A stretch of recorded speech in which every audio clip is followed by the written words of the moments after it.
दोस्तों, एक कहावत है कि बंद मुट्ठी लाख की और अगर खुल जाए तो खाक की। दोस्तों, अभी हाल ही में आपने देखा कि बाराबंकी उत्तर प्रदेश के हैदरगढ़ टोल प्लाजा पर एक अधिवक्ता के साथ गंभीर घटना को अंजाम दिया गया। टोल कर्मियों द्वारा, टोल कर्मी के ठेकेदारों के गुंडों द्वारा एक अधिवक्ता के साथ मारपीट की गई और उस अधिवक्ता की जान लेने का प्रयास किया गया, जिनके खिलाफ गंभीर धाराओं में मुकदमा पंजीकृत हुआ और आज वो सलाखों के पीछे हैं, जेल की चक्की पीस रहे हैं और जेल में सड़ रहे हैं। ऐसा ही दोस्तों एक मामला उत्तर प्रदेश के मेरठ के भूरी टोल प्लाजा पर एक देश की सेवा करने वाले फौजी के साथ भूरी टोल प्लाजा के, मेरठ के टोल प्लाजा के कर्मियों द्वारा, ठेकेदार के गुंडे बदमाशों द्वारा एक फौजी के साथ मारपीट की गई।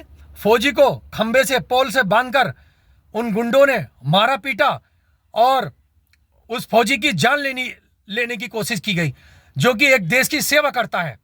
दोस्तों, बात यह है कि अधिवक्ता साथियों ने हमारे इस घटना का डटकर विरोध किया और टोल प्लाजा पर पहुंचकर वहां पर धरना प्रदर्शन किया और आरोपियों को जल्द से जल्द जेल पहुंचाने के लिए पुलिस प्रशासन से और सरकार से मांग की। हमारी मांगे पूरी हुई और वो गुंडे बदमाश आज जेल के पीछे सड़ रहे हैं, जेल की सलाखों के पीछे सड़ रहे हैं। दोस्तों, हम सरकार से ये कहना चाहते हैं कि इस तरीके की घटना ये आम हो चुकी है। आए दिन टोल कर्मी भारत के नागरिकों के साथ इस तरीके की घटनाएं करते हैं। अभी 3 दिन पहले पीलीभीत टोल प्लाजा पर भी एक कार सवार के साथ टोल प्लाजा कर्मियों ने घटना को अंजाम दिया और एक व्यक्ति अपने परिवार के साथ जा रहा था, उसके साथ मारपीट की। इसलिए दोस्तों, हमारा कहना है कि सरकार ऐसे गुंडे बदमाशों से तुरंत ठेके वापिस ले और ऐसे ठेकेदारों को चिन्हित कर ठेके दिए जाएं जो कि जिनके ऊपर कोई मुकदमे पंजीकृत ना हो।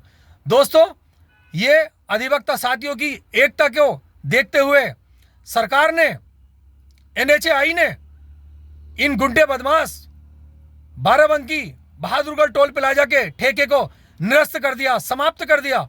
और दोस्तों, यहां तक कि जो ठेकेदार की सिक्योरिटी जमा थी, उस सिक्योरिटी को भी जब्त कर लिया गया है। यह अधिवक्ता साथियों के लिए और देश के नागरिकों के लिए बहुत खुशी की बात है कि NHAI द्वारा इन गुंडे बदमाश ठेकेदारों की, बाराबंकी हैदरगढ़ के टोल प्लाजा के कर्मियों की, गुंडे बदमाशों की, ठेकेदार की संपत्ति को भी जब्त कर लिया गया है और उसका ठेका भी निरस्त कर दिया गया है। ये दोस्तों बहुत बड़ी एक उपलब्धि है। ये एक सीख मिलेगी इन गुंडे बदमाशों को ये सीख मिलेगी कि किसी भी एक व्यक्ति के साथ मारना पीटना एक कानूनन अपराध है। दोस्तों, सेल डीड में लिखा जाता है, जब ये ठेके होते हैं, सेल डीड में लिखा जाता है कि आप ठेकेदार हो, आप किस तरीके से उसको करेंगे ये आपकी जिम्मेदारी, लेकिन आप किसी के साथ भी मारपीट नहीं करेंगे। तो मारपीट करना तो ये तो खुलेआम गुंडागर्दी है और गुंडागर्दी के साथ इस दुस्साहसिक घटना को अंजाम दिया गया है। दोस्तों, ये एक लड़ाई वकील की नहीं थी, ये एक लड़ाई सीधी इन गुंडे बदमाशों ने कानून से की थी। इन्होंने कानून को ललकारा था, इन्होंने कानून को धमकी दी थी, इन्होंने कानून को छेड़ा था। दोस्तों, वकील से पंगा लेना इन लोगों को भारी पड़ गया और इनको पता लग गया ये गुंडे बदमाश अगर इस तरीके की घटना करेंगे, चाहे वो वकील हो, डॉक्टर हो, चाहे वो इंजीनियर हो, चाहे वो कोई नेता हो, किसी के साथ भी अगर ये ऐसी घटना करते हैं तो ये सलाखों के पीछे होंगे और ये सड़ते रहेंगे। हमारा भारत के वकीलों को, दोस्तों, हमारे अधिवक्ता साथियों को हमारा सैल्यूट है, बहुत बहुत धन्यवाद है, जो इन गुंडे बदमाशों का डटकर आप सभी लोगों ने मुकाबला किया और भविष्य में भी करते रहेंगे। जय हिंद, जय भारत, जय संविधान। दोस्तों।